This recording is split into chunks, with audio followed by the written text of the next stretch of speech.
Hello, bachcho. Let's see the question. Here, the question is saying that quantitative comparison between the growth of living systems can be made in okay. तो यहाँ पे हमारे question में क्या मांगा गया है कि जो क्वांटिटेटिव कंपैरिजन होता है between the growth of living systems वो किन दो वेज में होते हैं, किन वेज में होते हैं, ठीक है, उनको काम करने के लिए कितने तरीके होते हैं। तो हमारा यहाँ पे जो की कॉन्सेप्ट है हम यहाँ पे लिख लेंगे। हमारा की कॉन्सेप्ट है हमारा यहाँ पे क्वांटिटेटिव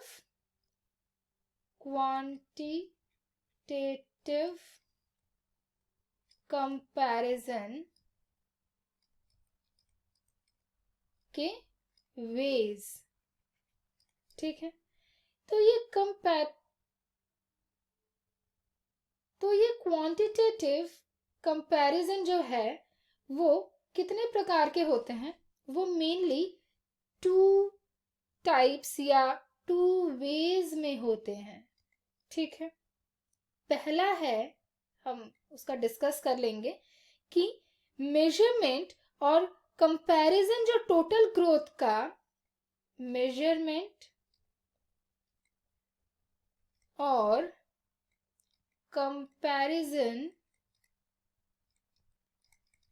जो टोटल ग्रोथ का, ठीक है, क्या होता है यहाँ पे टोटल ग्रोथ का पर यूनिट टाइम जो हो, पर यूनिट टाइम, इसी को कहते हैं absolute growth rate. Okay, so this is one of the way of this quantitative comparison. Second way क्या है, ये जो ग्रोथ सिस्टम है या फिर हम बोल सकते हैं the growth of the system, growth of system जो है ये क्या है, पर यूनिट क्या होता है, एक्सप्रेस होता है, expressed on the common basis, ठीक है। जैसे for example per unit initial parameter जो है, एग्जाम्पल के तौर पे लिख लेते हैं, पर यूनिट के तौर पे जो इनिशियल पैरामीटर्स हैं, ठीक है, पैरामीटर्स हैं, वो उनको क्या कहा जाता है, उनको कहा जाता है the relative growth rate, relative growth rate. और पहले वाले को क्या कहा था, एब्सोल्यूट ग्रोथ रेट, है ना। और दूसरे वाले वे में जो सिस्टम था उसको क्या कहा था हमने, रिलेटिव ग्रोथ रेट।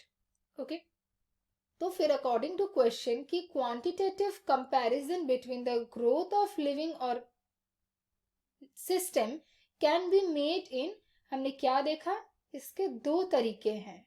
तो हमारा राइट आंसर कौन सा हो जाता है, हमारा राइट आंसर हो जाता है option A, that is two ways, right.